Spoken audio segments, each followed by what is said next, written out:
여러분들 한국에서도 보셨던 광고라고 생각합니다. Got Milk. 예, 그런 선전 여러분들 보셨죠? 예, 미국에서 오래 사신 분들 고등학교 때부터 줄곧 봐왔던 그런 선전입니다. 유명한 사람들이 저렇게 이 우유 수염을 붙이고 나와서 우유 맛이라는 캠페인 광고입니다. 1993년부터 시작된 광고입니다. 그래서 저렇게 우유 수염을 좀 일부러라도 이렇게 붙이고 싶어서 몸에도 맞지 않는 우유를 마신 그런 기억이 납니다. 저는 우유를 마시면 큰일 납니다. 무슨 말씀인지 아시죠? 예, 상당히 바쁩니다. 왔다 갔다 하느라. 예, 그런데도 불구하고 이 수염 한번 붙이고 싶어서 우유를 그렇게 마셨던 기억이 나요. 성도의 삶에는 예수를 만난 흔적이 있습니다. 그 흔적은 영원히 지워지질 않아요. 열매라고도 표현합니다. 그 흔적은 나를 만나주신 하나님과 나의 이야기가 짙게 묻어 있습니다. 결코 지워지지 않아요. 오늘 본문은 한 여인의 이야기가 하나님의 이야기로 이어져서 많은 사람들에게 흔적을 남긴 그런 사건을 그려내고 있습니다. 오늘 본문 보겠습니다. 요한복음 20번째 시간인데요. 4장 25절부터 30절 그리고 39절부터 42절까지의 말씀 보면서 우리의 이야기가 무엇이고 하나님의 이야기가 또한 무엇인지 우리 한번 살펴보도록 합니다. 요한복음 4장 25절부터 30절까지 우선 읽겠습니다. 여자가 예수께 말했다. 나는 그리스도라고 하는 메시아가 오실 것을 압니다. 그가 오시면 우리에게 모든 것을 알려주실 것입니다. 예수께서 말씀하셨다. 너에게 말하고 있는 내가 그다. 이때에 제자들이 돌아와서 예수께서 그 여자와 말씀을 나누시는 것을 보고 놀랐다. 그러나 예수께 웬일이십니까? 하거나 어찌하여 이 여자와 말씀을 나누고 계십니까? 하고 묻는 사람이 한 사람도 없었다. 그 여자는 물동이를 버려두고 동네로 들어가서 사람들에게 말하였다. 내가 한 일을 모두 알아맞히신 분이 계십니다. 와서 보십시오. 그분이 그리스도가 아닐까요? 사람들이 동네에서 나와서 예수께로 갔다. 39절 말씀입니다. 그 동네에서 많은 사마리아 사람이 예수를 믿게 되었다. 그것은 그 여자가 자기가 한 일을 예수께서 다 알아맞히셨다고 증언하였기 때문이다. 사마리아 사람들이 예수께 와서 자기들과 함께 머무시기를 청함으로 예수께서는 이틀 동안 거기에 머무르셨다. 그래서 더 많은 사람들이 예수의 말씀을 듣고서 믿게 되었다. 그들은 그 여자에게 말하였다. 우리가 믿는 것은 이제 당신의 말 때문만은 아니요 우리가 그 말씀을 직접 들어보고 이분이 참으로 세상의 구주이심을 알았기 때문이요. 주님의 말씀입니다. 한번 기도할게요. 하나님, 주님께서 의도적으로 이 여인을 찾아주시고 이 소외된 동네를 찾아가 주셔서 큰 변화의 복을 주신 것처럼 하나님, 이 시간 우리의 영혼을 찾아와 주시고 이 워싱턴 DC를 찾아와 주시고 저 서울과 평양을 찾아가 주시고 우리의 삶의 구석구석 우리가 밟는 땅마다 주님 찾아와 주시고 이렇게 큰 복을 우리에게 허락하여 주지 않으시겠습니까? 하나님, 이 거룩하신 하나님의 말씀을 우리가 대합니다. 하나님, 주님의 뜻이 이 땅에 세워지는 그 역사를 우리가 갈망하면서 이 말씀을 듣게 하시고 우리를 통하여 일하시는 그 주님 앞에 온전히 순종하는 이 시간 될 수 있도록 하나님 우리에게 이 시간 성령 하나님 능력을 허락해 주시기를 간절히 기도합니다. 모든 영광 주님 홀로 받으소서. 예수님 이름으로 기도하였습니다. 아멘. 오늘 본문을 보면서 세 가지 포인트로 정리를 할 수 있겠습니다. 첫 번째는 사람을 통해 일하시는 예수 그리스도의 모습을 봅니다. 사람을 통해서 일하시는 예수님의 모습, 한 여인을 통해서 동네 전체를 변화시키시는 그 주님의 역사를 지금 담고 있습니다. 사마리아는 유대인들이 상종하지 않는 그런 소외된 동네인데 예수께서 이 여인을 만나고 이 지역에 구원을 선포하시고자 의도적으로 찾아와 주셨다라고 우리가 나누었습니다. 어쩌면 이 동네, 이 지역에 있어서 가장 크고 놀라운 일이 아닐까 싶습니다. 또한 예수님께서 이 땅에 내려오신 후에 처음으로 일어난 대각성 운동이라고 보게 됩니다. 여러분들, 부흥과 대각성은 구분을 우리가 잘 해야 될 것입니다. 부흥이라는 것은 revival, 어떤 무엇인가 리바이브를 하고 있었는데 죽어 있다가 다시 리바이브 시키는 거죠. 그래서 그것을 부흥이라고 합니다. 그래서 우리가 믿고 있었는데, 하나님을 믿고 있었는데 우리의 믿음이 식어져서 다시 리바이벌 되는 것이 부흥이고요. 대각성이라고 하는 것은 하나님을 믿지 않는 지역이 하나님을 만나게 돼서 각성하게 되는, 그래서 새로운 변화를 맞게 되는 것을 보고 우리는 대각성이라고 합니다. 지금 이 사마리아 동네에 대각성 운동이 지금 일어나고 있는 것을 저와 여러분들이 말씀으로 보게 되는 것이죠. 이를 위해서 주님은 사마리아 여인을 앞장서게 하셔서 이 일을 진행을 하십니다. 바로 사람을 통해서 일하시는 예수님의 모습을 우리가 볼 수 있다는 것이죠. 우선 이 여인이 주님께 쓰임 받기 전에, 이 여인을 통해서 동네 전체가 변화받기 전에 자신이 먼저 변화를 체험합니다. 그런데 여러분들, 이 말씀을 가지고 묵상하신 분들은 과연 이 여인이 확실하게 변화되었다라는 증거가 어디 있습니까? 변화되었다라는 말을 지금 하고 있지 않은데 어떻게 근거를 찾을 수 있겠습니까? 라고 여쭤보시는 분들이 계실 것 같아요. 저는 그 변화받은 흔적, 열매 혹은 근거를 어느 정도 볼 수 있는 구절이 이미 있다라고 저는 보고 싶어요. 첫 번째 무엇이냐? 예수를 메시아로 고백하는 마음을 엿볼 수 있다라는 것입니다. 25절 볼게요. 예수께 말했다. 나는 그리스도라 하는 메시아가 오실 것을 압니다. 그가 오시면 우리에게 모든 것을 알려주실 것입니다 라고 하고 있습니다. 예수를 유대인에서 선생으로, 선생에서 예언자로 보는 여인의 그런 변화를 저희가 지난주까지 봤는데, 이 여인의 관심이 지금 메시아, 그리스도라고 하는 메시아에 있음을 이 구절을 통해서 보게 됩니다. 이 여인이 생각하는 그리스도라는 메시아는 사실은 왜곡되어져서 전해 내려오는 메시아일 가능성이 높습니다. 지난주에 제가 그 예배와 신령과 진정으로 예배하는 것에 대해서 말씀을 드리면서, 이 지금 사마리아에서 사는 사람들은 왜곡된 하나님, 왜곡된 신학과 가르침을 가지고 하나님을 예배할 수도 있다라는 그런 말씀을 드린 적이 있죠. 그래서 이 사마리아 사람들이 기다렸던 메시아는 어떤 모습의 메시아냐면 예언자처럼 오시는, 예언자와 메시아처럼 오시는 그 모세와 같은 선지자를 기다리고 있다라는 견해가 있습니다. 그런데 어찌되었던 간에 지금 이 여인은 정말로 메시아를 갈망하는 마음을 보여주고 있다라는 것이죠. 그런 메시아를 갈망하는, 구원자를 갈망하는 간절한 마음을 볼 수 있다라는 것입니다. 그때 예수께서 내가 그 메시아다라고 말씀을 하세요. 26절 보겠습니다. 예수께서 말씀하셨다. 너에게 말하고 있는 내가 그다라고 말씀하세요. I am, I am. 이 I am으로 자신을 나타내는 구절, 상당히 중요한 구절입니다. 예수께서 이 I am으로 자신을 나타내는 구절을 요한복음에서만 우리가 볼 수 있습니다. 그래서 재작년인가 제가 I am 시리즈로 7번에 걸쳐서 이 예수님께서 자신을 어떻게 표현하시고 정체를 밝히시는지 말씀 시리즈를 한 적이 있어요. 하나님 자신을 구약성경에서는 I am who I am, 스스로 있는 자라고 표현을 하세요. 그래서 그러한 하나님으로서의 그런 I am 권위, 하나님으로서의 권위를 가지고 내가 바로 그 메시아다라고 대답을 하시는 장면이 바로 26절입니다. 상당히 중요한 구절이에요. 그래서 이 여인은 마침내 자기의 물통, 자기의 두레박을 버리고 동네로 가서 사람들에게 말합니다. 29절이에요. 내가 한 일을 모두 알아맞히신 분이 계십니다. 혹시 이분이 그리스도가 아닐까요? 와서 보십시오 라고 이야기를 해요. 그리스도가 아닐까요? 확실하고 완전한 고백이라고는 볼 수가 없어요. 이분이 메시아가 맞습니다, 이분이 그리스도가 맞습니다라고 확실한 고백은 아니에요. 그렇지만 나는 그렇게 믿고 싶다, 나는 그분이 메시아이고 그리스도임을 그렇게 믿고 싶다는 어느 정도의 확신을 내포하고 있는 고백이라고 저는 보고 싶습니다. 그런 고백이에요. 메시아라고 아예 생각지 않았다라면 이렇게 말할 필요도 없었다라는 것이죠.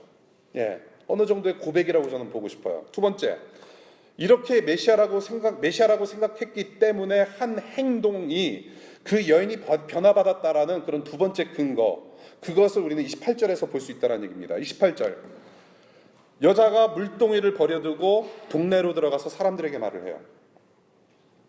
두레박을 두고 동네 사람들을 찾아갑니다. 만일 마음의 변화가 조금 더 없었다라고 한다면 자기의 지금 중요한 일상용품을 그냥 두고 가지는 않았을 거라는 얘기입니다. 그런데 자기의 물통을 두고 간 이 모습은 마치 놀라운 변화를 체험하고 급하게 사람들을 찾아가서 뭔가 전하고 싶은 그런 마음의 열정이 있지 않았겠는가라는 생각을 하게 됐죠. 이제는 육적인 물을 깃는 물통보다는 이 메시아를 전하지 않고는 가만히 있을 수 없다라는 그 열정, 그것을 보게 되고요. 따라서 심정, 어떤 가치관의 변화를 우리가 볼 수 있다라는 것이죠. 예, 그렇게 해서 이 여인을 주님께서 변화시키시고 그 동네 전체를 변화시키시도록 이 여인을 사용하셨다라는 거죠. 한 동네를 변화시키는 일은 이 변화받은 한 사람으로 족하셨다라는 얘기예요.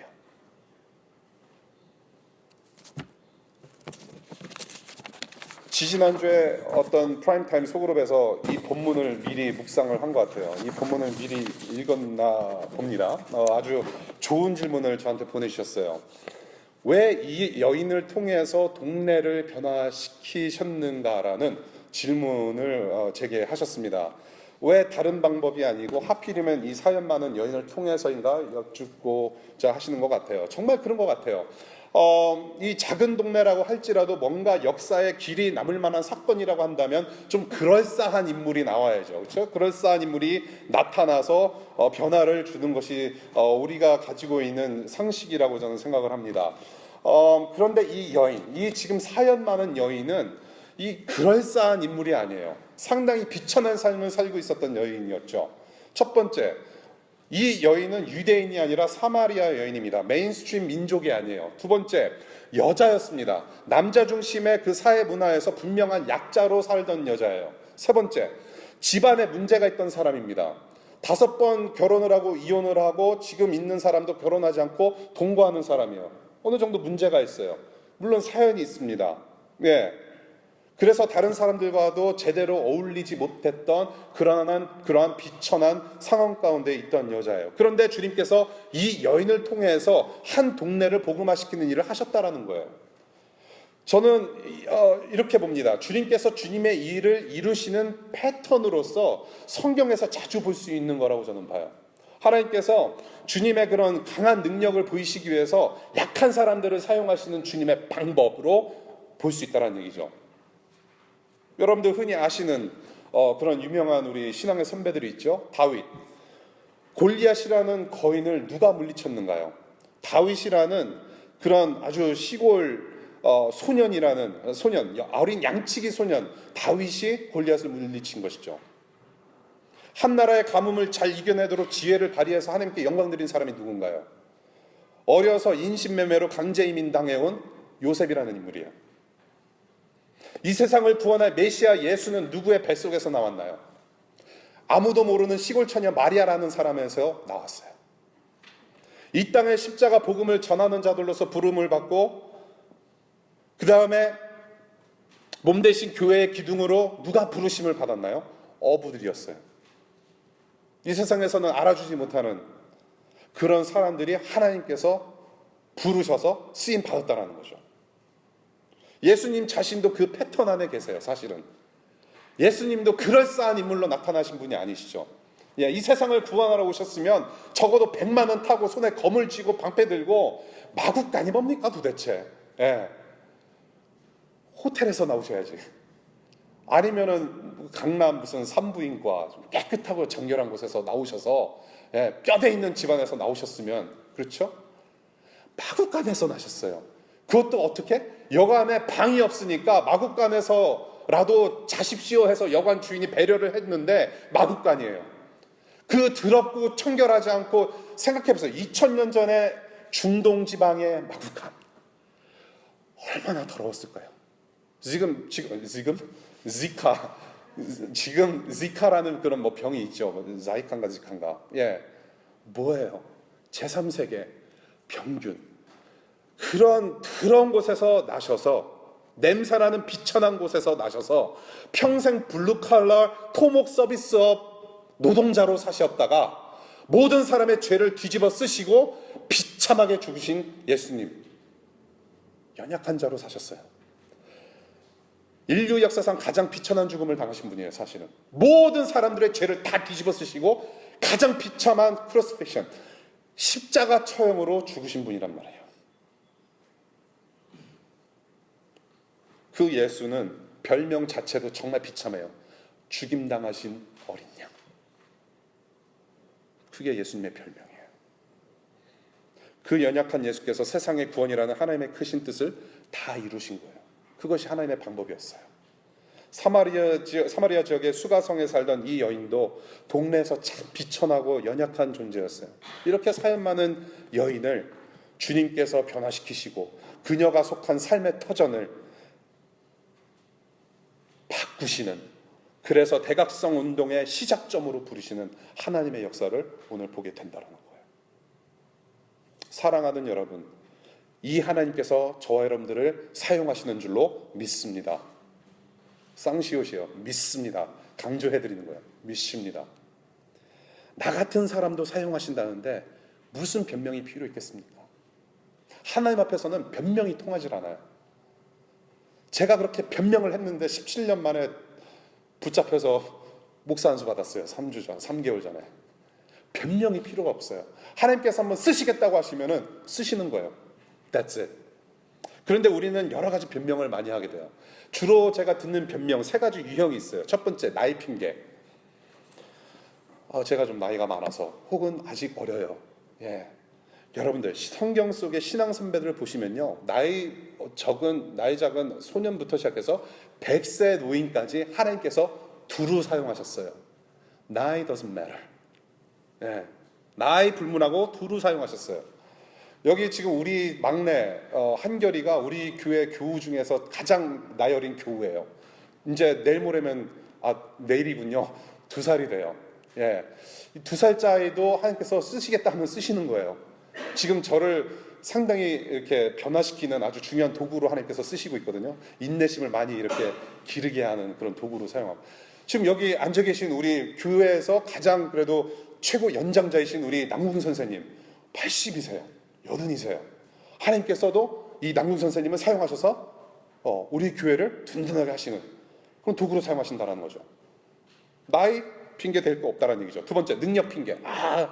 제가 부족해요. 부족합니다. 부족한 거 알아요. 서로 알잖아요. 여러분들이 저를 봤을 때 부족한 목사님, 저도 여러분들 봤을 때 알잖아요. 부족해요. 뭔가 온전치 못하고요, 실수도 많고 그런 인간들이에요. 그렇죠? 그럼에도 불구하고 하나님께서는 사용하신다라는 거예요. 우리의 신앙의 선배들 완벽하고 온전한 사람 없었습니다. 한 사람도 없었어요. 다 이상한 사람들이에요. 어쩌면 저럴 수 있을까 손가락질 할 만한 선배들이 상당히 많았어요. 예, 그런 사람들도 쓰신다는 얘기죠. 완벽한 사람 없다. 세 번째, 경륜을 핑계를 대요. 내가 믿지 않은 지 얼마 안 돼서 잘 모릅니다. 예, 그럴 수 있죠. 예, 교회에 대해서 잘 몰라요. 교회 문화에 대해서 잘 모르고 기독교를 처음 접했기 때문에 잘 모른다. 예. 언제 주님을 만났든지 예수 만난 스토리가 내 안에 있다면 그 즉시부터 하나님께서는 여러분들을 사용하십니다. 예. 그 즉시부터 하나님 나라 백성이 돼서 하나님 나라를 위해서 쓰임받는 사람으로 돼요. 예. 그것은 여러분들이 핑계댈 것이 아니에요. 예. 교회 생활, 경력, 몇 살부터 주님을 섬겼는지, 능력이 어떠한지가 중요한 것이 아니라 내가 지금 하나님을 알고 있고 하나님께로부터 쓰임 받는가, 그게 중요하다는 얘기죠. 예수 그리스도의 십자가 복음을 듣게 하시고 위롭다 해주셔서 그 구원의 은혜 베푸신 주님께서는 여러분 통해서 하나님 나라, 하나님 뜻을 이루실 거란 얘기예요. 예.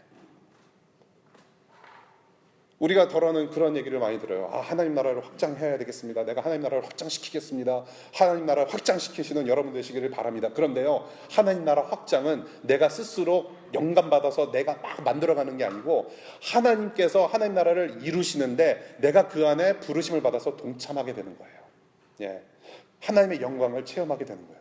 이 교회도 하나님께서 세우신 교회예요. 여러분들이 지금 DC2DC라는 2년 반밖에 안 된 교회에 와서 예배를 하게 된 것은 이거는 누구 한 사람의 노력으로 우리가 예배를 드리게 된 게 아니라 하나님께서 예배하게 하셔서 그 베푸시는 그 은혜 가운데 저와 여러분들이 은혜로 부르심을 받아서 오게 된 거죠. 예, 그래서 하나님 나라를 이 DC 구석구석에서 선포하면서 살아갈 수 있도록 하나님께서 은혜 주시고 영광 안에 참여하게 하신 거죠. 예. 이 주님은 주님의 보혈의 흔적을 가지고 있는 여러분들을 그냥 놔두지 않으세요. 반드시 사용하십니다. 그래서 사도행전 1장 8절에 뭐예요? 예루살렘과 유대와 사마리아와 땅끝까지 누구의 증인? 예수 그리스도의 증인이 되라고 말씀하시는 거예요. 그 증인, witness라고 표현합니다. 법정에서 증인이 어떤 사람이든지 간에 증인 자체가 중요한 게 아니라 증언이 중요하다. 무슨 증거를 대고 증거를 이야기를 하는 내용이 중요하다라고 전에 어떤 우리 변호사님께서 말씀하신 거죠. 네, 증언이 중요해요. 어떤 스토리가 있는지 중요하다는 얘기예요. 이 여인이 메시아 예수를 만나게 된 스토리처럼 하나님 만난 여러분의 스토리가 삶의 흔적이 돼서 그 스토리를 가지고 있는 우리가 삶의 흔적이 되든지 말로든지 행실로든지 우리는 하나님의 뜻을 이루어가는 증인으로 쓰임받을 수 있다는 거예요.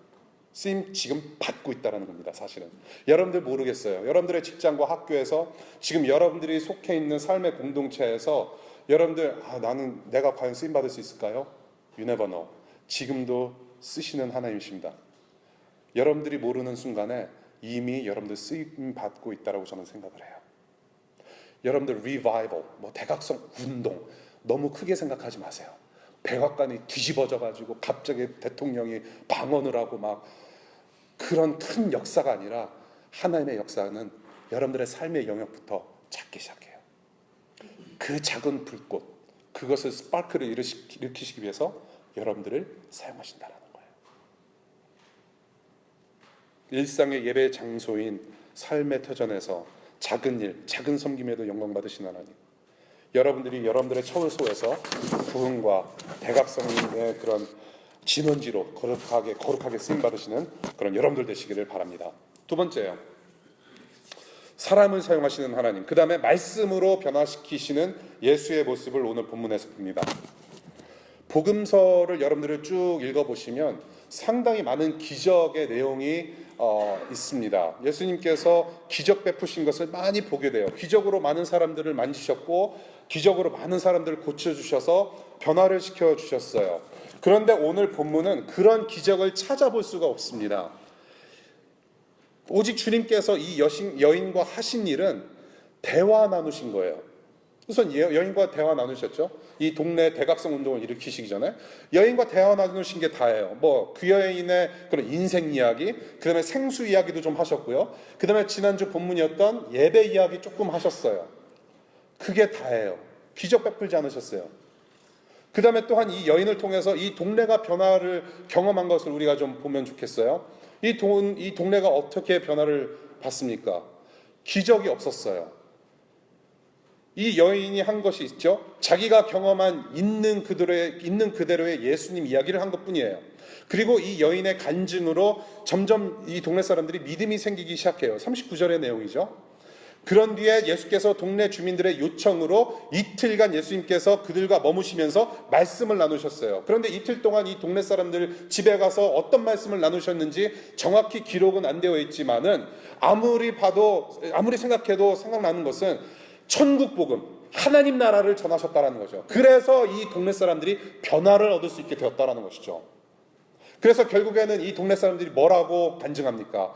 우리가 메시아를 만났다라는 거죠. 세상의 구원자 메시아임이 틀림이 없다. 영혼의 변화는 기적 없이도 오직 주님의 말씀으로 가능하다라는 것을 오늘 본문에서 보게 되는 거예요. 말씀을 통한 회심의 역사를 보게 되는 거예요.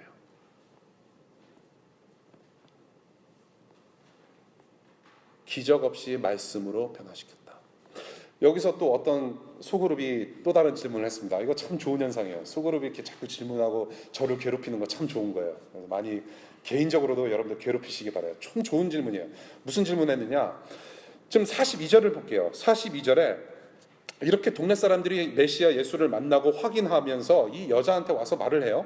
우리가 믿는 것은 이제 네 말 때문만 아니고 우리가 그 말씀을 직접 들어보고 이분이 참으로 세상의 구주심을 알았기 때문이다 라고 얘기를 해요. 지금 이 동네 사람들이 이 여인한테 어떤 의도로 이 이야기를 했는가라는 질문을 저렇게 한 거예요. 굳이 이렇게 말한 이유가 무엇입니까? 얼핏 보면 굳이 이렇게 말할 필요가 없었을 뿐더러 혹시 이 동네 사람들이 이 사연 많은 이 여인이 그 메시아의 그런 축복의 통로로 쓰임받는 것을 보면서 저평가하거나 혹은 업신여기는 투가 아닐까라는 그런 뉘앙스를 받게 돼요. 아, 네 말뿐만 아니라 우리가 예수님 직접 만났기 때문에 너무 필요 없다. 예수님 만났다. 어떤 비아냥거리는 투가 아닌가 생각을 할 수도 있게 됩니다. 그런데 이 상황을 잘 보십시오. 지금 어떤 상황이냐면 동네 사람들이 메시아를 만난 상황입니다.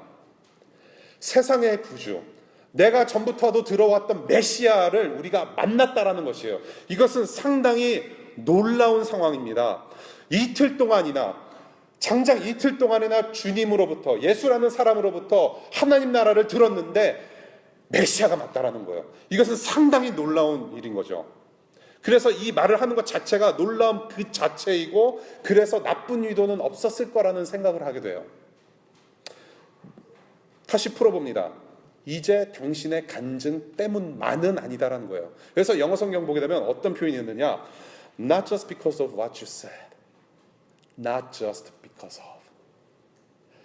뭐냐, 네 간증 유효하다, 네 간증 맞는데 예수님께 직접 말씀을 들어보니까 그분이 정말로 메시아임을 확신하게 되었다라는 얘기예요. 간증, 그 다음에 하나님의 말씀, 이것이 다 유효하다라는 얘기예요. 네. 한 여인의 간증, 그녀의 이야기가 하나님의 이야기인 참 진리의 말씀을 들을 수 있도록 인도했다라는 근거를 보게 됩니다. 네. 적지 않은 사람들이 기적을 많이 바라는 것 같아요. 어떤 기이한 현상, 그것을 좀 더 많이 찾는 것 같습니다. 그래서 유튜브를 보게 되면 여러 가지 기이한 현상들 이렇게 많이 올라오는 것 같아요. 예, 그런 기적들. 어떤 동영상은 상당히 무섭습니다. 예, 19금이 많아요. 주님의 말씀만으로 만족하지 못하고 기적과 특별한 현상을 그 하나님 말씀 위에 얹어서 하나님을 경험하려고 하는 그런 풍조가 있다라는 거예요. 말씀을 듣고 배워서 하나님을 만나기보다는 신비한 현상으로 뭔가 기독교를 체험하려고 하는 그런 풍조가 있다라는 것이죠. 사람의 변화는 기적뿐만이 아니라 어떤 잘 기획된 예배도 있지 않아요. 여러분들이 변화받은 거, 여러분들이 만약에 변화를 받았으면 어떤 대형교회 가서 정말로 웅장한 예배를 경험해서 여러분들이 변화받은 거 아니란 얘기죠. 교인들의 입맛에 맞게 디자인된 다양한 프로그램 때문에 여러분들 변화받지 않아요. 제자훈련 아무리 열심히 해도, 그렇게 쫓아다녀도, 그렇게 좋은 트렌디한 그런 영성훈련 프로그램을 쫓아다녀도 변화받을 수 없는, 변화받지 못한 사람들 수두룩해요. 웅장한 교회 건물이 우리를 변화시킵니까? 그렇지 않아요. 좋은 랩탑의 백그라운드 모델은 될 수 있어도 저와 여러분들의 영혼은 변화시키지 못해요. 혹은 카리스마 넘치는 설교가의 훌륭한 설교가 여러분들을 변화시키십니까? I don't think so. 설교가 여러분들 변화시키는 거 아니에요. 설교가 여러분들을 변화시키지 않아요. 누구누구 설교가 좋다더라. 설교 평가로는 저와 여러분들이 영혼의 변화가 없다라는 얘기입니다. 요즘은 예수보다도 설교자가 더 유명한 시대에 살고 있는 것 같아요. 그 목사님 설교 좋더라. 서로 동영상 돌려봐요. 그런데 그 목사님의 설교가 아무리 좋으면 뭐합니까? 내가 변화가 없는데.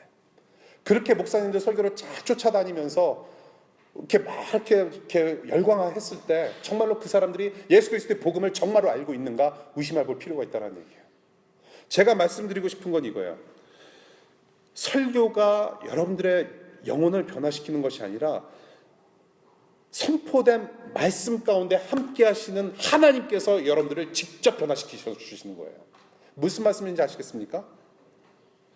설교 평가를 하기보다는 이 주일 예배 시간에 선포하시는 그 설교 본문 자체를 붙드시고 한 주간 동안 묵상하시면서 씨름하시는 그러한 모습으로 살아가시기를 간절히 부탁드린다는 거예요. 이 설교, 내가 지금 무슨 말을 하는지 이 입에서 나오는 설교가 중요한 것이 아니라 지금 여러분들이 보고 있는 요한복음 4장의 말씀을 붙드는 것이 중요하다는 얘기입니다.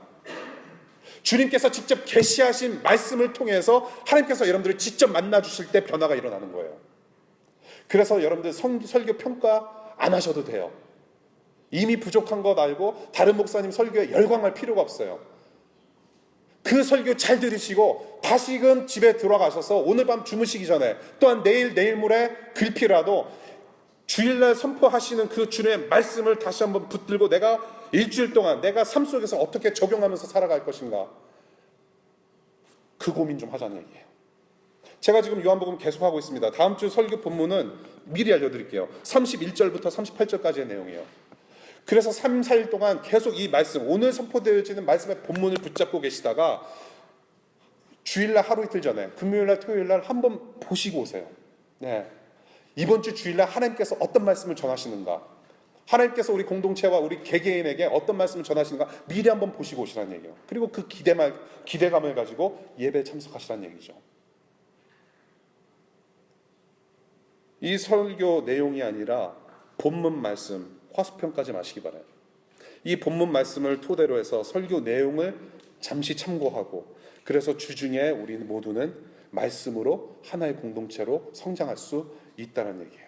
사람의 변화는 하나님의 말씀만으로 족합니다. 하나님.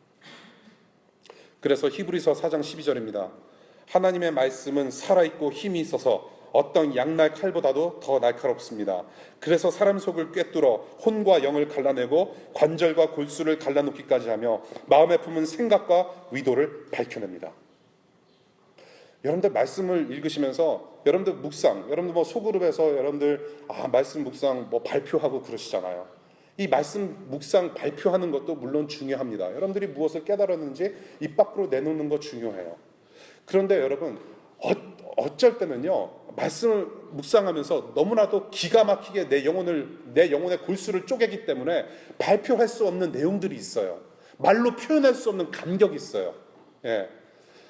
말씀을 보는데 늘 어떻게 발표거리가 생깁니까? 솔직히 말해서 이 말씀이 그렇게도 이게 쉽게 이해가 안 될 때가 있어요. 예, 우리는 너무나도 연약하고 우둔하기 때문에 우리의 지혜로는 하나님의 말씀이 무엇인지 다 할 수가 없어요.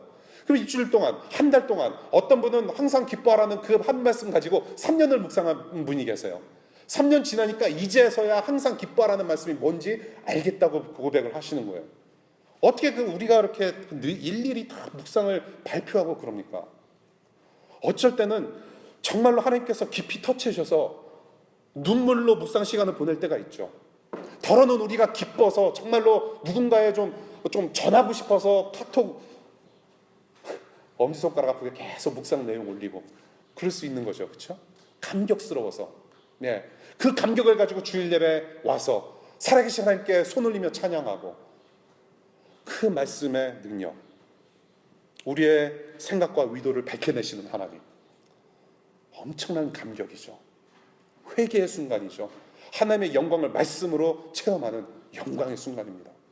베드로전서 1장 23절, 여러분은 다시 태어났습니다. 그것은 썩을 씨로 그렇게 된 것이 아니라 썩지 않을 씨, 곧 살아계시고 영원하신 하나님의 말씀으로 그렇게 되었다는 거예요. 말씀으로 변화된 거예요. 말씀으로 다시 태어난다라는 거죠. 하나님께서 그분의 말씀으로 저와 여러분들의 영혼을 지금 이 시간에도 직접 바꾸십니다. 메신저보다는 메시지가 중요해요. 증인보다는 증언의 내용이 중요해요. 구원이 필요하신 분들 있으십니다. 그리고 구원받고 지금 내가 일하는 처소에서, 공부하는 학교에서 쓰임받기를 원하는 분들 계시리라 믿습니다. 우리가 붙들어야 되는 것은 무엇일까요?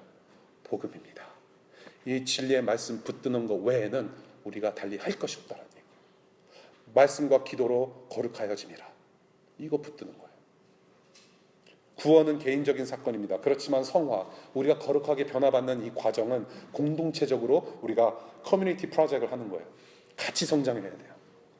말씀으로 거듭나고 거룩함으로 하나 되어서 주님께 쓰임받는 우리 DC2DC 공동체 되기를 바랍니다.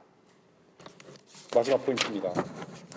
메시아로 와주신 예수를 우리가 본문에서 봅니다. 메시아, 메사야.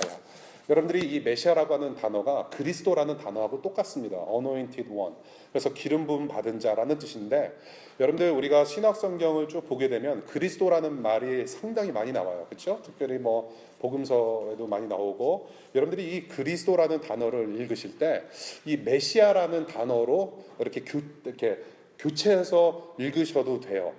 저는 주로 그렇게 많이 합니다. 이 메시아라는 단어는 히브리어입니다.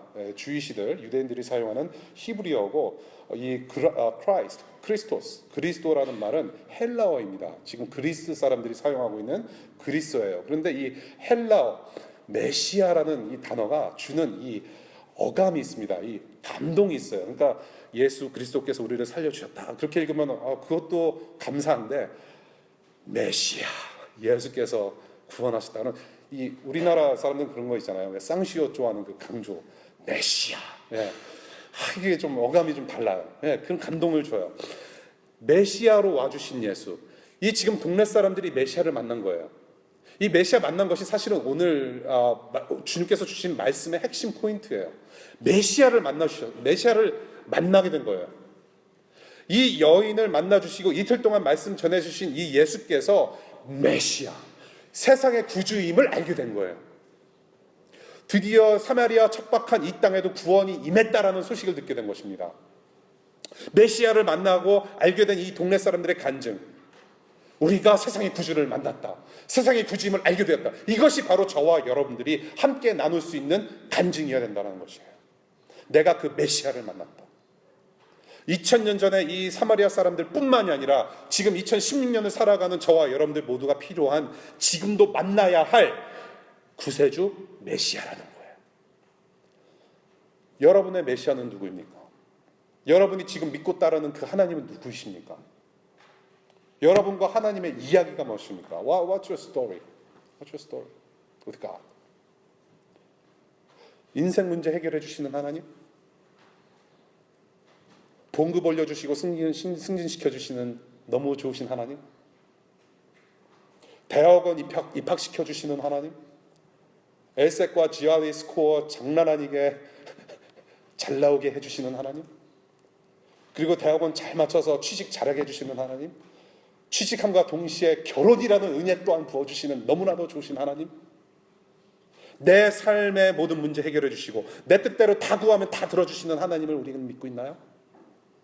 여러분들이 그리고 있는 하나님이 무엇입니까? 여러분들이 믿고 있는 하나님이 어떤 분이세요? 이 동네 사람들을 간증을 다시 한번 보십시다. 우리가 믿는 것은 이제 당신의 말 때문이 아니에요. 당신의 말. 지금 이 사마리아 여인 보고 하는 말이에요. 네 문제, 네 인생의 문제를 다 드러내신 그 하나님, 그 얘기를 하는 거죠. 그 여인의 간증 이야기를 하는 겁니다. 그 다음에 뭐라고 얘기해요? 그 간증 때문만이 아니라 우리가 그 말씀을 직접 들어보고 이분이 참으로 세상의 구주이심을 알게 됐다는 거예요. 세상의 구주. 정확한 표현한 겁니다. 이 동네 사람들은 정확한 표현했어요. 세상의 구주예요. 지금 이 동네 사람들은 네 문제를 아시는 그 예수께서 우리의 문제도 다 드러내셨다. 그래서 우리의 문제를 다 드러내시고 너처럼 그 인생 문제 해결해 주신 분이라고 소개하고 있지 않아요. 세상의 구주라고 표현하고 있어요. 너무나도 정확한 표현이에요. 맞습니다. 세상을 구원하시는 메시아. 이 메시아를 지금도 저와 여러분들이 함께 고백하는 하나님이냐는 거예요. 절망 가운데 있었던 이 세상 모든 사람들, 인간들과 세상과 만물이 그분이 기뻐하시는 대로 다시금 회복되어지는 구원을 이루시는 분이십니다. 우리를 영원히 통치하시는 하나님 나라를 이루시는 분이에요. 우리를 그렇게 해서 하나님 나라로 인도해 내시기 위해서 저와 여러분들의 죄를 몽땅 예수님께서 십자가에서 다 뒤집어 쓰시고 거룩한 하나님 나라로 인도해 내신 분이에요. 예수 그리스도께서는 저와 여러분들의 욕망 채우기 위해서, 여러분들이 꿈꾸고 있는 꿈을 이루시기 위해서 십자가에서 죽으신 분이 아니란 말씀이에요. 여러분들이 취직을 잘하고 대학원을 잘 가고 여러분들이 시집장가 잘 가서 그런 이 땅에서의 영화를 누리는 그러한 모습을 위해서 예수님께서 십자가에서 죽으신 것이 아니란 얘기죠. 하나님 나라 영광을 위한 구원을 베푸시기 위해서 여러분들을 위해서 대신 죽어주신 것이죠. 이것이 하나님의 영광이에요. 그 메시아께서 지금 여러분들 구원하시고 영원토록 통치하시고 그 하나님 나라로 불러주셨어요. 우리는 영원한 생명 가운데 살고 있습니다. 예수 그리스도를 구주로 영접함과 동시에 여러분들은 영원한 생명을 살아가고 있는 하나님 나라 백성이에요. 이미 여러분들은 하나님 나라를 살아가고 있습니다. 하나님 나라를 살아가고 있는데 우리의 지금 현재 신분은 무엇이냐? 이 땅에서 또한 살아가는 사람들로 살아가는 거예요. 네. 그래서 우리는 하나님 나라 신분으로서 하나님 나라 시민권자로서 우리는 간첩지라는 거예요. 간첩이라고 하니까 무슨 제가 네. 게릴라전입니다. 하나님 나라를 이루어가는 거예요. 영생이에요. 하나님께서 통치하시는 나라를 우리는 살아가고 있다는 얘기예요. 예. 영원한 생명, 하나님 나라. 그 의미는 무엇입니까? 영원한 생명을 살아간다는 의미가 뭐예요? 우리가 하나님 나라를 살아간다는 것이 무엇입니까? 우리가 이 땅에 살아가면서 하나님 나라 사람으로 살아가면서 겪게 되는 수많은 일들이 있어요. 지금 우리가 사마리아 여인에 대해서 계속 몇 주간 묵상하고 있잖아요. 사마리아 여인이 메시아를 만나고 나서 이 삶이 다 드러나시면서 그러면 우물 길러 안 가도 되겠다. 그러지 않아요. 여전히 이 메시아를 만나도 그 여인은 그 다음날 그 뜨거운 12시에 물통 가지고 물 뜨러 가야 돼요.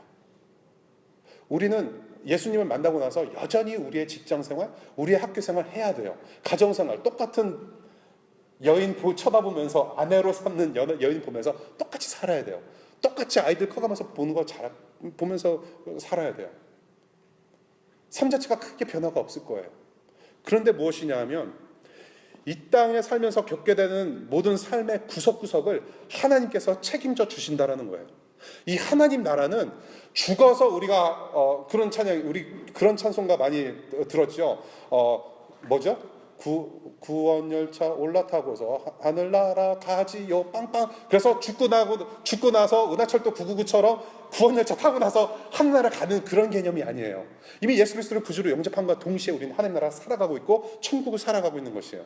그 살아가고 있는 과정 속에서 이 땅에서 지금 발붙이고 살아가고 있는 과정 속에서 하나님께서 여러분들의 신음소리와 여러분들의 모든 인생의 문제와 여러분들이 가지고 있는 고민까지도 다 아시고 책임져 주신다는 얘기예요. 무슨 말씀인지 아시겠어요? 저와 여러분들의 운명은 이미 정해져 있어요. We are destined already. 저와 여러분들의 운명은 하나님 나라예요. That's it. 더 다른 운명이 없어요. 더 좋은 운명이 없어요. 그 좋으신 하나님 나라라고 하는 천국이라고 하는 그 나라에 우리의 운명이 있어요. 이미 결정됐어요. 그럼 무엇이냐? 이제는 내가 사는 것 아니고 내 안에서 살아계시는 예수 그리스도로 살아가는 거예요. 그 의미는 무엇이냐면 이제는 하나님의 영광을 위해서 내 욕망을 내려놓을 수 있다는 얘기예요. 하나님께서 저와 여러분들의 그런 사적인 개인적인 욕망과 꿈 내려놓게 하시고 하나님 뜻대로 살아갈 수 있도록 다듬어 주신다는 얘기예요. 그래서 신앙생활은 쉽지 않아요. 내 자신을 내려놓는 일을 해야 되기 때문에 내가 오래전부터 꿈꿔왔던 욕심을 내려놓아야 되는 일이 분명히 생길 것이기 때문에 그래서 그 어떤 신학자는 은혜를 불편한 은혜라고 표현을 합니다. 은혜는 덜어는 감사하고 아름답게 찾아오지만 덜어는 여러분들이 누리시는 은혜는 불편할 때가 있어요. 신앙은 불편해요.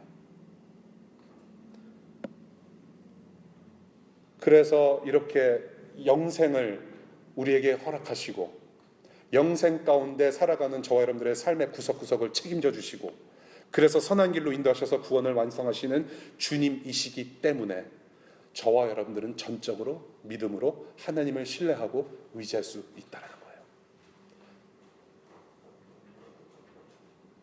생각이 다르고 내가 생각했던 것과는 다르고 어떤 상황이든지 간에 하나님께서는 선한 길로 인도하신다라는 믿음, 그 믿음으로 이 세상을 살아가는 것이 바로 영원한 생명을 살아가는 저와 여러분들의 모습이 될 줄로 믿습니다. 하나님의 열심, 그래서 이 하나님의 영광을 위해서 영원한 그분의 나라로 부르시는 지금도 진행 중인 이 구원의 역사 이야기가 바로 God story, 하나님의 이야기예요. 이 하나님 아들 예수 메시아를 알고 계십니까? 이 메시아는 저와 여러분들이 필요한 하나님이세요. 어느 누구도 십자가에서 죽으시고 부활하신 세상의 구주 예수 그리스도 없이는 영생을 누릴 수도 없고 하나님 나라에 들어가지 못해요.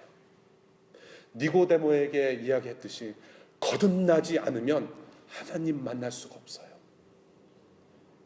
이 하나님의 구원의 이야기 속으로 초청하시는 이 주님의 말씀에 반응해서 그분을 알게 되는 복 누리시는 저와 여러분들 되시기를 바랍니다. 그것이 세 번째 포인트예요. 메시아로 와주신 예수. 말씀 맺겠습니다. 오늘 세 가지 포인트 나눴습니다. 사람을 통하여 일하시는 주님, 그리고 사람을 통해서 말씀을 통해서 말씀을 가지고 변화시키시는 예수님, 그리고 우리가 필요했던 메시아로 오신 예수님을 우리가 보았습니다. 요한복음 1장 14절에 이런 말씀 있죠. 그 말씀은 육신이 되어 우리 가운데 사셨다. 우리는 그의 영광을 보았다. 그것은 하나님 아버지께서 주신 외아들의 영광이었다. 그는 은혜와 진리가 충만하였다. 한 여인을 그리고 동네 사람들을 은혜와 진리의 말씀으로 변화시키신 지금도 살아계시는 이 메시아 예수께서 저와 여러분들과 함께 하시는 줄로 믿습니다. 내가 하나님 만나는 흔적, 내 스토리를 통해서 이 여러분들이 살아가고 있는 DC의 삶의 현장, 그곳에서 주님의 손과 발되는 축복의 통로로 쓰임받으시고, 그래서 여러분들이 손과 발되어서 주님의 축복의 통로로 사용될 때 이 하나님의 스토리, 하나님의 그 복음의 진리가 여러분들을 통해서 퍼져나가서 여러분들의 삶의 현장에서 하나님의 크신 영광을 맛보게 되는 그런 저와 여러분들 됐으면 좋겠습니다. 기도하겠습니다.